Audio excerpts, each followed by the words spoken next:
and action. All right, I kind of gave you this to start. Normally, you know, I would challenge you a bit more. I've given you a 0, right? I've given you 1, 0, and this is just basically to practice the synthetic division and factoring process. But typically, what you would do, what you could do, you know, did anybody just say, to heck with you and your synthetic division, I'm going to try factor by grouping? Anybody Yeah. do that? Okay, you could do that, right? You could graph this and find the intercepts, and you would expect to see 3. potentially 3 intercepts, okay? But we're going about the process of just practicing synthetic division, so we might as well, because they're not always going to be so nice and clean. We'll see that in the next example.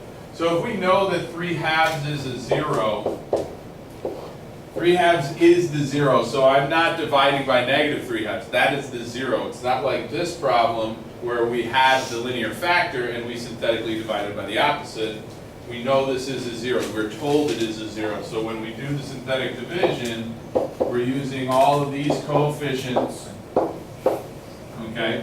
The first one comes down and we multiply. 3/2 times 2 is 3. We add negative 3 plus 3 is 0. 3/2 times 0 is 0. Negative 50 plus 0 is negative 50. 3/2 times negative 50 is negative 75.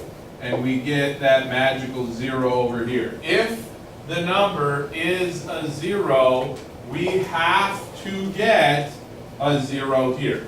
We have to. The remainder has to be 0 because this has to be a factor. If this is a 0, x minus 3/2 has to be a factor, and if it's a factor, there can't be a remainder when we divide by it. It all is part of this big puzzle, right? So when we're done, I mentioned this on the previous problem, when we're done, since this was 2x cubed, this is 2x squared. So we have 2x squared plus 0x, I'm not going to write that, minus 50. This is the result. So where we stand right now is we had this 0, 3/2. So I'm going to write that as a linear factor. This is where we stand. This is the factored form right now of this function. Now obviously that's not good enough to write this as a product of its linear factors. Once again, this is not a linear factor, it's quadratic. Okay? But we can take steps to make that happen. If you look at this, you're like, well, that's not the difference of squares, because 50 is not a perfect square, neither is 2, but they have a common factor of 2. So I'm going to remove that all the way to the front, factor the 2 away from both of those terms, move it all the way to the front. Multiplication is commutative, so it doesn't matter where you put it. X squared minus 25 is the difference of squares. And the difference of squares can be factored down into conjugates. X minus 5 and x plus 5. Okay. Question?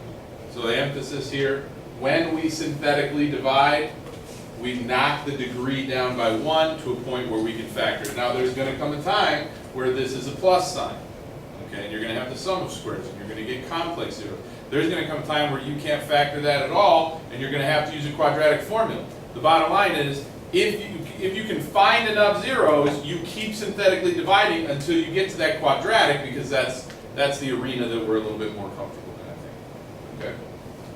Okay? Did that. All right, go ahead. Trabajen. Okay.